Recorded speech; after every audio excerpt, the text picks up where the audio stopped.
Hello नमस्कार जय हिंद दोस्तों, मैं हूं चंद्रिका प्रसाद। इस वीडियो में हम सॉल्व करेंगे दोस्तों यूपी टीजीटी और पीजीटी के लिए हिस्ट्री का प्रैक्टिस सेट। इस प्रैक्टिस सेट में दोस्तों कुल 62 क्वेश्चन शामिल हैं और इसके सारे क्वेश्चन एक से बढ़कर एक हैं। बहुत ही महत्वपूर्ण क्वेश्चन इसमें रखे गए हैं, इसलिए वीडियो को आप शुरू से लेकर अंत तक ज़रूर देखिए। यह वीडियो आपकी तैयारी में और आपकी सफलता में निश्चित रूप से बहुत ही सहायक सिद्ध होगी। तो चलिए वीडियो शुरू करते हैं। अगर आपने अभी तक हमारे चैनल को सब्सक्राइब नहीं किया है तो अभी सब्सक्राइब कर लीजिए और वीडियो को लाइक कर दीजिए। हमारा चैनल यूट्यूब के उन बेस्ट चैनलों में से एक है जो केवल यूपी टीजीटी और पीजीटी की तैयारी कराता है दोस्तों। इस प्रैक्टिस सेट का पहला क्वेश्चन है, निम्नलिखित में से कौन सा प्रागैतिहासिक स्थल नहीं है। इसमें दिया है कौशाम्बी, नेवासा, बुर्जहोम और ब्रह्मगिरी। तो इसका सही उत्तर क्या होगा? ऑप्शन नंबर पहला इसका सही है दोस्तों, कौशाम्बी। कौशाम्बी दोस्तों एक गुप्त कालीन स्थल है, जबकि नेवासा, बुर्जहोम और ब्रह्मगिरी ये सब प्रागैतिहासिक स्थल हैं। फिर अगला क्वेश्चन है दोस्तों, मनुष्य ने कृषि का ज्ञान प्राप्त किया था किस काल में। ऑप्शन में दिया है पुरापाषाण काल में, मध्य पाषाण काल में, नवपाषाण काल में और ताम्र प्रस्तर काल में। तो इसका सही उत्तर क्या है? ऑप्शन नंबर सी वाला इसका सही है दोस्तों, नवपाषाण काल में। मनुष्यों ने कृषि का ज्ञान नवपाषाण काल में प्राप्त किया था। फिर अगला क्वेश्चन है दोस्तों, मेसोपोटामिया के निवासी सिंध को किस नाम से जानते थे।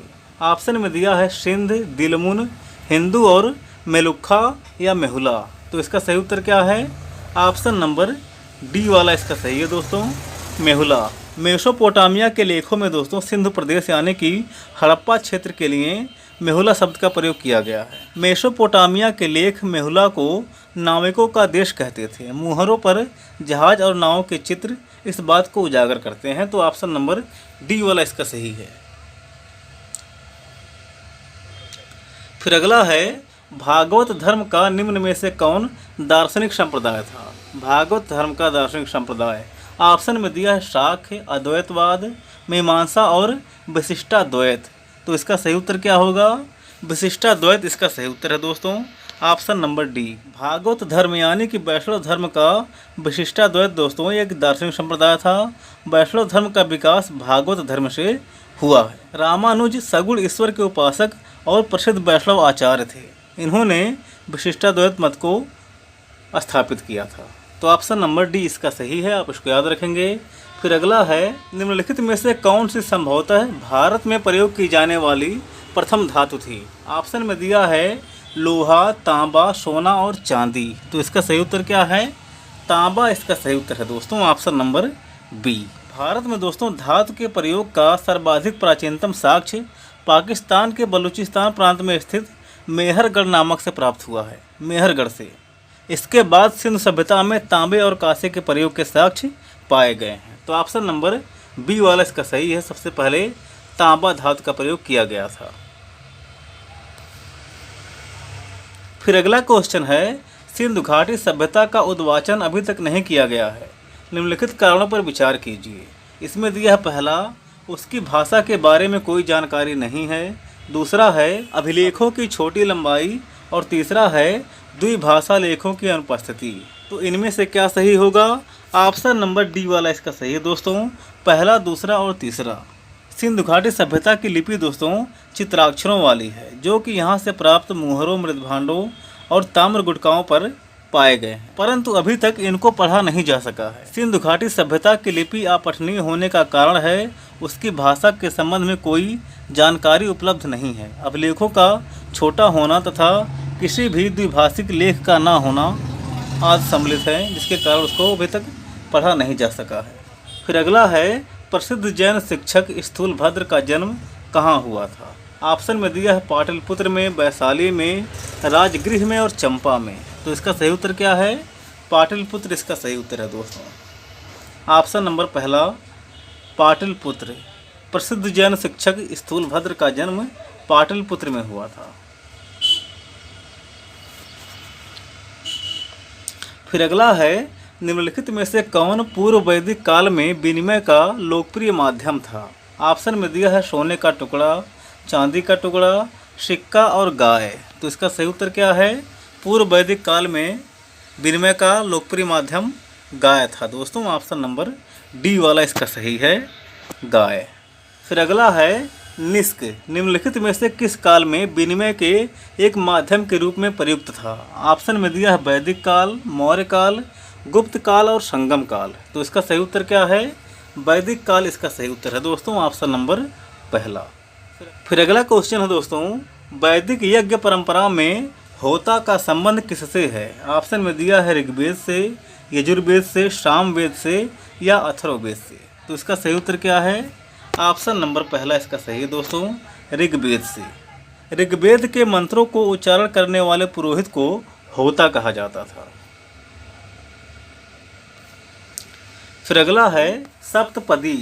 सप्तपदी का सही अर्थ क्या है? ऑप्शन में दिया है 7 पग चलना, 7 प्रतिज्ञा या वचन निभाना, किसी भी व्यक्ति के साथ 7 पग चलना या उपर्युक्त में से कोई नहीं। तो इसका सही उत्तर क्या है? ऑप्शन नंबर बी वाला इसका सही है दोस्तों, 7 प्रतिज्ञा या वचन निभाना। सप्तपदी दोस्तों हिंदू विवाह से संबंधित है। जब वर और वधू का विवाह होता है तो वे लोग अग्नि के चारों ओर परिक्रमा करते हैं। जिस विवाह में सप्तपदी होता है वह विवाह वैदिक विवाह के नाम से जाना जाता है। सप्तपदी के पश्चात कन्या को वर के वाम अंग में बैठाया जाता है।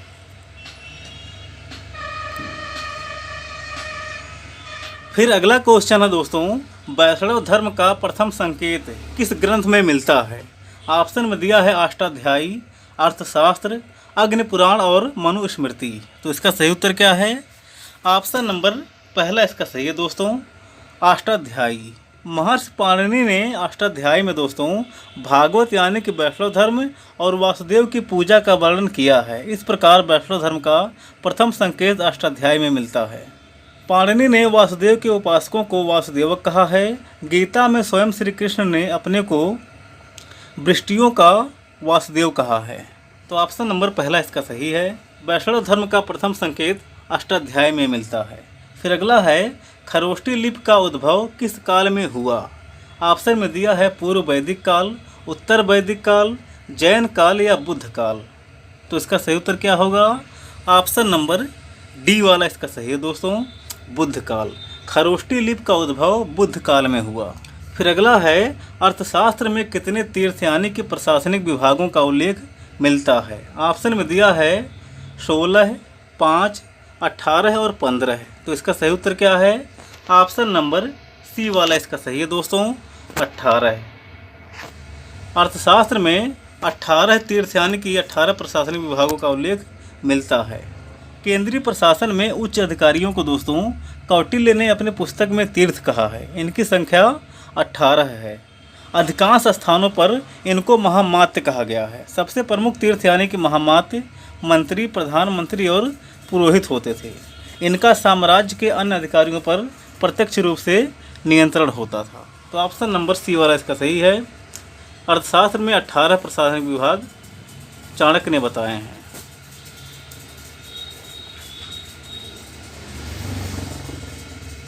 फिर अगला क्वेश्चन है दोस्तों, मौर्य प्रशासन में रूपदर्शक नामक अधिकारी कौन था? ऑप्शन में दिया है पहला सिक्कों का परीक्षक, दूसरा है चांदी या अन्य धातुओं का परीक्षक, तीसरा है रंगमंच का प्रबंधक और चौथा है गणिकाओं का प्रभारी। तो इसका सही उत्तर क्या है?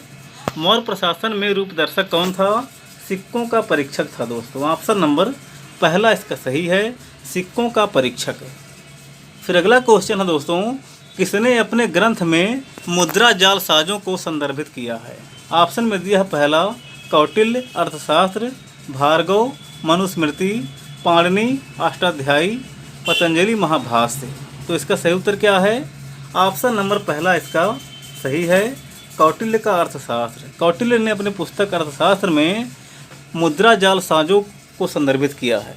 फिर अगला है अर्थशास्त्र में विविधताध्यक्ष किसके लिए प्रयोग किया गया है? विविधताध्यक्ष ऑप्शन में दिया है चारगाहों का अध्यक्ष, वाणिज्य का अध्यक्ष, खानों का अध्यक्ष या कृषि का अध्यक्ष। तो इसका सही उत्तर क्या है? पहला इसका सही है, चारगाहों का अध्यक्ष।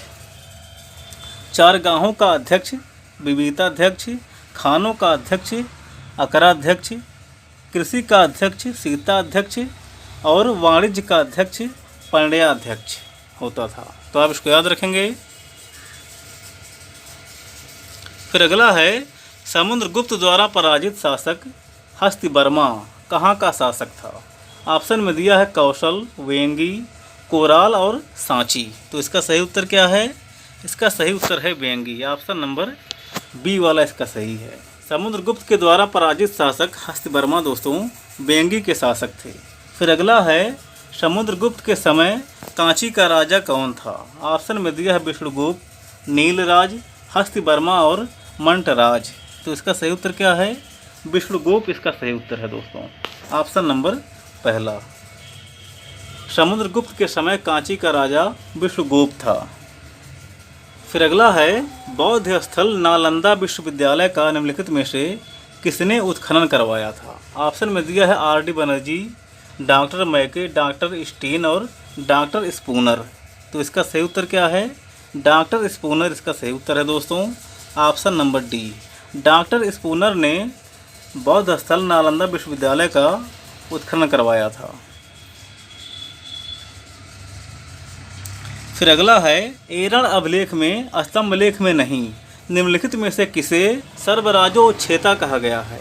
ऑप्शन में दिया है चंद्रगुप्त, विक्रमादित्य, समुद्रगुप्त, स्कंदगुप्त या भानुगुप्त। तो इसका सही उत्तर क्या है? ऑप्शन नंबर बी वाला इसका सही है दोस्तों, समुद्रगुप्त। एरण अभिलेख में समुद्रगुप्त को सर्वराजोच्छेता कहा गया है। फिर अगला है भारत का नेपोलियन किसे कहा जाता है। तो समुद्रगुप्त को कहा जाता है, आप जानते भी होंगे। ऑप्शन नंबर पहला इसका सही है। समुद्रगुप्त दोस्तों गुप्त वंश का एक महान शासक था। वह कभी किसी से परास्त नहीं हुआ था। उसकी वीरता से प्रभावित होकर विसेंट स्मिथ ने उसको भारत का नेपोलियन कहा है। तो आप इसको याद रखेंगे। फिर अगला है अलाउद्दीन खिलजी द्वारा निर्मित अलाई दरवाज़ा कहाँ तक जाने का प्रवेश द्वार है। 2021 में यह पूछा गया था यूपी टीजीटी में। ऑप्शन में दिया है कुतुब मीनार, अढ़ाई दिन का झोपड़ा, हौज ए खास और कुव्वत उल इस्लाम मस्जिद। तो इसका सही उत्तर क्या है? कुव्वत उल इस्लाम मस्जिद इसका सही उत्तर है। Option number D. Alauddin Khilji के द्वारा निर्मित अलाई दरवाज़ा कुव्वत उल इस्लाम मस्जिद जाने का प्रवेश द्वार माना जाता है।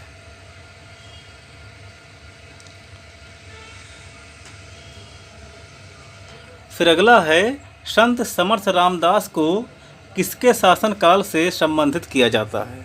ऑप्शन में दिया है अकबर, जहांगीर, शाहजहां और औरंगजेब। तो इसका सही उत्तर क्या है? औरंगजेब इसका सही उत्तर है दोस्तों। Option number D. संत समर्थ रामदास दोस्तों महाराष्ट्र के एक महान संत थे। समर्थ रामदास दोस्तों औरंगजेब के समकालीन थे, जबकि सिखों के चौथे गुरु रामदास ये अकबर के समकालीन थे। तो आप इसको याद रखेंगे। फिर अगला है भारत में सिविल सेवा किसने प्रारंभ की।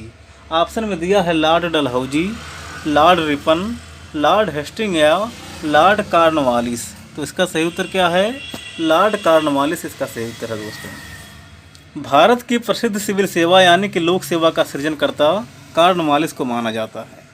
फिर अगला क्वेश्चन है दोस्तों वशिष्ठीपुत्र पुलवामा के नासिक प्रशस्त के अपरांत का समीकरण अधोलिखित किस स्थान से लिया गया है। ऑप्शन में दिया है मालवा, मानधाता क्षेत्र, परियात्र क्षेत्र, उत्तरी कोंकण। तो इसका सही उत्तर क्या है? ऑप्शन नंबर डी इसका सही है, उत्तरी कोंकण। वशिष्ठीपुत्र पुलवामा के नासिक प्रशस्त लेख में दोस्तों अपरांतक शब्द का प्रयोग किया गया है। इसका मतलब है उत्तरी कोंकण वाला क्षेत्र, जो कि गोवा के आसपास इस समय है।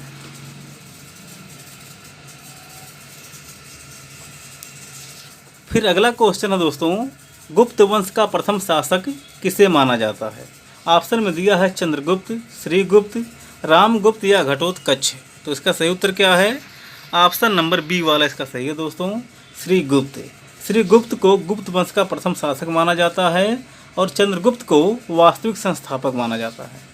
फिर अगला क्वेश्चन है शाहजादा खुसरो को दफनाया गया है कहाँ पर। ऑप्शन में दिया है आगरा में, इलाहाबाद में, दिल्ली में या इनमें से कोई नहीं। तो इसका सही उत्तर क्या है?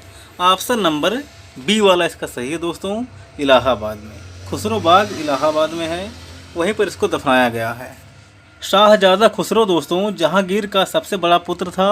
1606 ईस्वी में इसने विद्रोह कर दिया था और इलाहाबाद चला गया था। खुसरो की सहायता करने के जुर्म में जहांगीर ने सिखों के गुरु अर्जुन देव को फांसी की सजा दी थी। खुर्रम ने अपने दक्षिण अभियान के समय खुसरो को अपने साथ ले जाकर उसकी हत्या कर दी तथा उसके शव को ले आकर के इलाहाबाद में दफनाया है। तो ऑप्शन नंबर बी इसका सही है, आप इसको याद रखेंगे।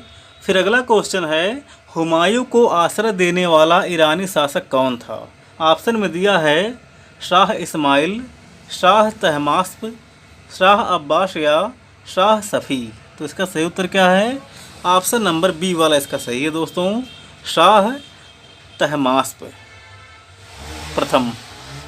शेर शाह सूरी से हारने के बाद दोस्तों 1543 ईस्वी में हुमायूं ईरान पहुंचा। ईरान के शासक शाह तहमास्प प्रथम ने सम्मानपूर्वक उसका स्वागत किया और उसकी सहायता की थी। फिर अगला है, किसके शासनकाल को स्थापत्य का स्वर्णकाल कहा जाता है? ऑप्शन में दिया है अकबर, जहांगीर, शाहजहां और औरंगजेब। तो इसका सही उत्तर क्या है? शाहजहां इसका सही उत्तर है दोस्तों, ऑप्शन नंबर सी। फिर अगला क्वेश्चन है, निम्नलिखित में से किसके द्वारा भारत के प्रत्येक संघीय क्षेत्र में एक शिक्षा विभाग स्थापित करने की संस्तुति दी गई थी? तो वुड के डिस्पैच में दोस्तों 1854 में ऐसी व्यवस्था की गई थी। ऑप्शन नंबर डी वाला इसका सही है। फिर अगला है, अवध में एका संगठन संबंधित था किससे? ऑप्शन में दिया है जमींदारों से, किसानों से, व्यापारियों से या पुजारियों से। तो इसका सही उत्तर क्या है? एका संगठन किसानों से संबंधित था, ऑप्शन नंबर बी वाला इसका सही उत्तर है। अवध में दोस्तों एका आंदोलन पिछड़ी जात के मदारी पासी ने किया था। इस आंदोलन का मुख्य क्षेत्र बाराबंकी, हरदोई, सीतापुर, बहराइच आदि क्षेत्र थे। इस आंदोलन में किसानों की मुख्य शिकायतें जमींदार द्वारा लगान में बढ़ोतरी और उपज के रूप में लगान वसूल करने की प्रथा को लेकर के था। फिर अगला है, निम्नलिखित में से कौन सा सेना नायक 1857 के विद्रोह के दमन में शामिल नहीं था? इसमें दिया है नील, नाट, ह्यूरोज और हैवलॉक। तो इसका सही उत्तर क्या है? नाट इसका सही उत्तर है दोस्तों, ऑप्शन नंबर बी। कर्नल नील, ह्यूरोज और हैवलॉक दोस्तों ये लोग 1857 के विद्रोह से संबंधित थे। इन्होंने अन्य जगह पर विद्रोहों का दमन किया था, जबकि नाट का नाम इसमें नहीं आता है। फिर अगला है, मुगल काल में निम्नलिखित शासकों में से किसने नियंत्रण और संतुलन की नीति प्रशासन में प्रारंभ की थी? ऑप्शन में दिया है बाबर, शाहजहां, अकबर और जहांगीर। तो इसका सही उत्तर क्या है? अकबर इसका सही उत्तर है दोस्तों, ऑप्शन नंबर सी। मुगल बादशाह अकबर ने अपने प्रशासन में नियंत्रण और संतुलन की नीति अपनाई थी। फिर अगला क्वेश्चन है दोस्तों, मुगल प्रांतीय प्रशासनिक व्यवस्था की पारंपरिक नियंत्रण एवं सख्त संतुलन के अंतर्गत निम्नलिखित में से कौन अधिकारी सूबेदार पद पर नियंत्रण रखता था? ऑप्शन में दिया है दीवान, बख्शी, फौजदार या वाकिया ए नवीस। तो इसका सही उत्तर क्या है? ऑप्शन नंबर पहला इसका सही है, दीवान। मुगल प्रांतीय प्रशासनिक व्यवस्था में दोस्तों जो दीवान था यह सूबेदार पर नियंत्रण रखता था ताकि पारंपरिक नियंत्रण और सख्त संतुलन की स्थिति बनी रह सके। तो आप इसको याद रखेंगे। फिर अगला है, मुगल वास्तुकला के बारे में किसने कहा है कि मुगल काल भारतीय वास्तुकला का ग्रीष्म काल है जो प्रकाश और उर्वरा का प्रतीक माना जाता है? ऑप्शन में दिया है स्मिथ, पर्सी ब्राउन, एल्फिंस्टन और मार्शल। तो इसका सही उत्तर क्या है? इसका सही उत्तर है दोस्तों Percy Brown, option number B वाला इसका सही है।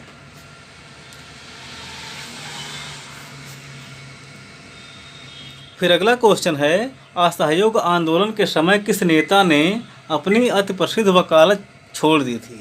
ऑप्शन में दिया है महात्मा गांधी, मोतीलाल नेहरू, मदन मोहन मालवीय और बिपिन चंद्र पाल। तो इसका सही उत्तर क्या है? ऑप्शन नंबर बी वाला इसका सही है दोस्तों, मोतीलाल नेहरू। असहयोग आंदोलन के समय मोतीलाल नेहरू ने दोस्तों, जो कि एक बहुत ही प्रसिद्ध वकील थे, इन्होंने वकालत छोड़ दी थी।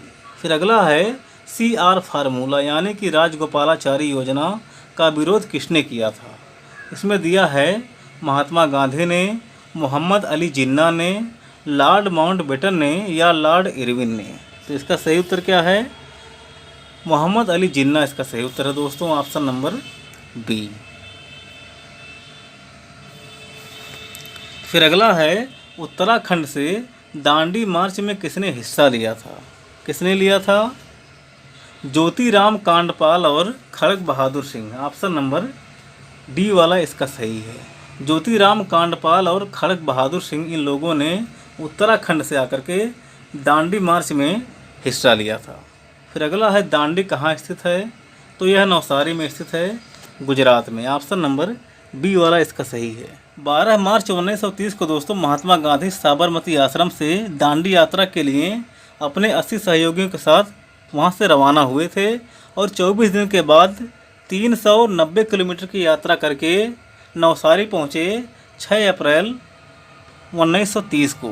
महात्मा गांधी ने नवसारी में नमक कानून तोड़ करके सविनय अवज्ञा आंदोलन की शुरुआत की थी। फिर अगला क्वेश्चन है दोस्तों, निम्नलिखित में से किसके लिए तूतीय हिंद उपनाम का प्रयोग किया गया है? तो किसके लिए किया गया है? यह किया गया है दोस्तों अमीर खुसरो के लिए। ऑप्शन नंबर बी वाला इसका सही उत्तर है। फिर अगला है निम्नलिखित में से कौन सा कथन सही है? तो इसमें दोस्तों तीसरे नंबर पर देखिए, सल्तनत काल में मंत्री सुल्तान द्वारा नियुक्त और पदच्युत किए जाते थे, यही इसका सही है। ऑप्शन नंबर सी वाला। फिर अगला है किस वंश के शासकों के द्वारा भूमि अनुदान का प्राचीनतम अभिलेखी साक्ष्य मिला है? ऑप्शन में दिया सातवाहन, कुषाण, गुप्त और वर्धन। तो इसका सही उत्तर क्या है? ऑप्शन नंबर पहला इसका सही है दोस्तों, सातवाहन। सातवाहन वंश के शासकों के द्वारा दोस्तों भूमि का अनुदान दिया गया था, इसका सबसे प्राचीनतम प्रमाण पाया गया है। फिर अगला है निम्नलिखित में से किस ग्रंथ में जल प्लावन की कथा का वर्णन है? ऑप्शन में दिया है कौशिकी ब्राह्मण, शतपथ ब्राह्मण, गोपथ ब्राह्मण और ऐतरेय ब्राह्मण। तो इसका सही उत्तर क्या है? शतपथ ब्राह्मण इसका सही उत्तर है दोस्तों, option number B. Shatapatha Brahmana में दोस्तों जल प्लावन की कथा का वर्णन किया गया है। फिर अगला है प्राचीन भारतीय विवाह जिसमें कन्या के पिता को गौ मिथुन देने की शर्त होती थी, उसे क्या कहते हैं? ऑप्शन में दिया है आर्ष, ब्राह्म, दैव और प्रजापत्य। तो इसका सही उत्तर क्या है? ऑप्शन नंबर पहला इसका सही है दोस्तों, आर्ष। प्राचीनतम भारतीय विवाह परंपरा में दोस्तों आर्ष विवाह में कन्या के पिता को गौ मिथुन देने की शर्त होती थी, जबकि ब्रह्म विवाह में लड़की का पिता वेदज्ञ एवं शीलवान वर खोज करके उपहारों के साथ अपनी कन्या का विवाह करता था।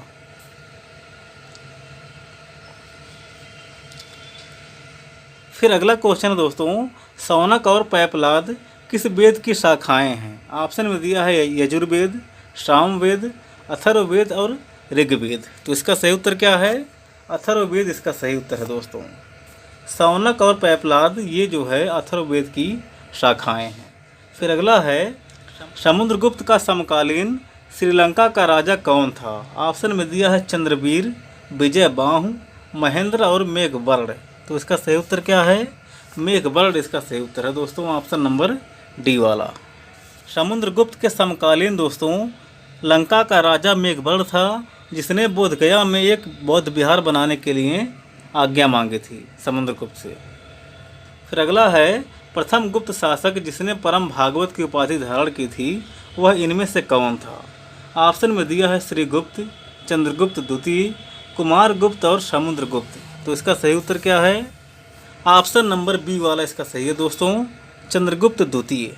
चंद्रगुप्त द्वितीय विक्रमादित्य दोस्तों गुप्त वंश का वह पहला शासक था जिसने परम भागवत की उपाधि धारण की थी। मेहरौली लेख के अनुसार उसने विष्णुपद पर्वत पर विष्णु ध्वज की स्थापना करवाई थी।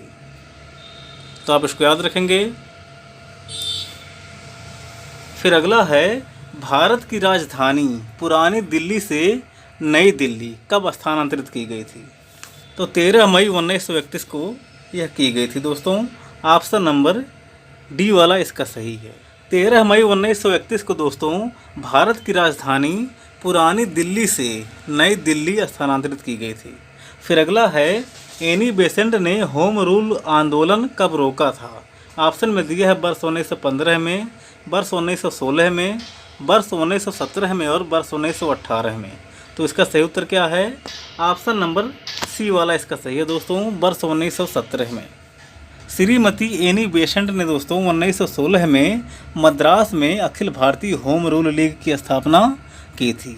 लीग के बढ़ते हुए प्रभाव और चारों ओर से दबाव महसूस कर रहे भारत सचिव मॉन्टेग्यू ने 1917 में ब्रिटिश संसद में प्रस्ताव पारित करके उत्तरदायी शासन की बात कही थी। फलस्वरूप अगस्त 1917 में एनी बेसेंट ने होम रूल लीग को समाप्त करने की घोषणा की थी।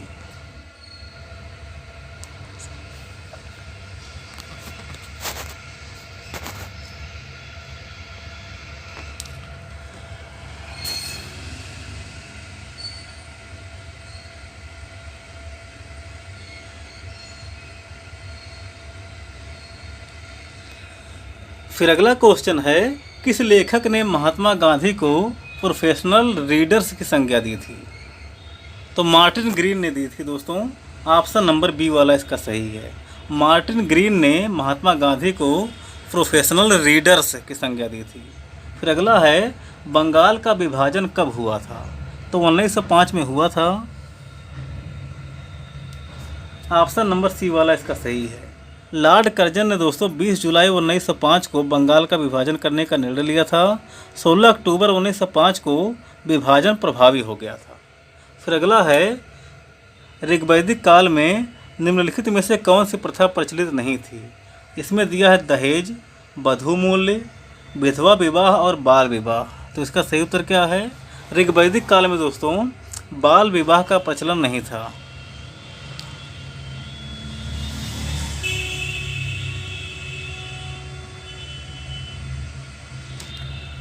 फिर अगला क्वेश्चन है दोस्तों, सूची 1 का मिलान सूची 2 से कराना है। सूची 1 में दिखी दिया है अभिलेख और सूची 2 में दिया है शासक। इसमें पहला है गिरनार शिलालेख। गिरनार शिलालेख किससे संबंधित है? रुद्रदामन प्रथम से संबंधित है दोस्तों। फिर अगला है नासिक शिलालेख, यह पुलवामा से संबंधित है। फिर अगला है इलाहाबाद स्तंभ लेख, यह किससे संबंधित है? समुद्रगुप्त से। फिर अगला है भीतरी स्तंभ लेख। भीतरी स्तंभ लेख स्कंदगुप्त से संबंधित है दोस्तों। तो ऑप्शन नंबर सी वाला इसका सही होगा दोस्तों। ए का दूसरा, बी का पहला, सी का तीसरा और डी का चौथा। इसका सुमेलन आप इस प्रकार से कर सकते हैं। फिर अगला क्वेश्चन है क्वेश्चन नंबर 55। हाड़ और मांस का ऐसा अभिव्यक्ति चला था, किसने कहा है? तो आइंस्टीन ने कहा था दोस्तों। ऑप्शन नंबर पहला इसका सही है। आइंस्टीन ने महात्मा गांधी के लिए कहा था कि हाड़ और मांस का ऐसा अभिव्यक्ति चला था, आने वाली पीढ़ियों को यह भरोसा नहीं होगा।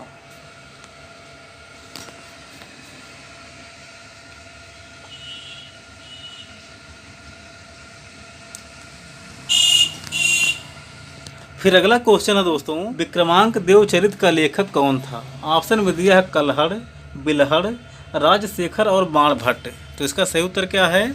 ऑप्शन नंबर बी वाला इसका सही है दोस्तों, बिल्हड़। विक्रमांक देवचरित बिल्हड़ की कृति है, जिसमें कल्याणी के चालुक्य वंशी नरेश विक्रमादित्य छठवें के चरित्र का उल्लेख किया गया है। फिर अगला क्वेश्चन है, प्रबोध चंद्रोदय की रचना किस काल में हुई थी? तो चंदेल शासकों के शासन काल में हुई थी। ऑप्शन नंबर पहला इसका सही है। प्रबोध चंद्रोदय दोस्तों एक संस्कृत नाटक है। इसके रचयिता हैं कृष्ण मिश्र। इसकी रचना चंदेल शासकों के शासनकाल में हुई थी।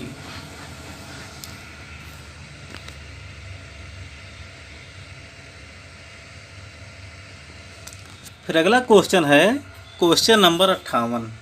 प्रजातांत्रिक समाजवाद यानी कि लोकतांत्रिक समाजवाद की अवधारणा किसने विकसित की थी? तो जवाहरलाल नेहरू ने किया था। ऑप्शन नंबर सी वाला इसका सही है।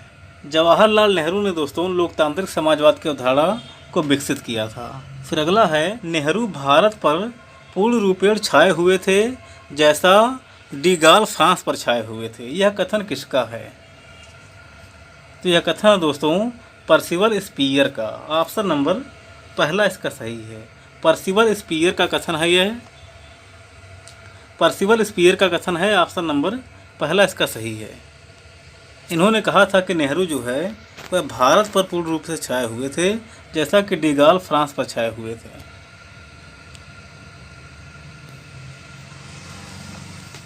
फिर अगला क्वेश्चन है दोस्तों, मार्च 1846 को लाहौर की संधि के अनुसार किसे ईस्ट इंडिया कंपनी ने लाहौर में रेजिमेंट नियुक्त किया था? तो सर हेनरी लॉरेंस को किया था। ऑप्शन नंबर बी वाला इसका सही है। सर हेनरी लॉरेंस के दोस्तों ईस्ट इंडिया कंपनी ने लाहौर का रेजिमेंट नियुक्त किया था लाहौर की संधि के अनुसार। आप इसको याद रखेंगे। फिर अगला है, भूदान आंदोलन किसने प्रारंभ किया था?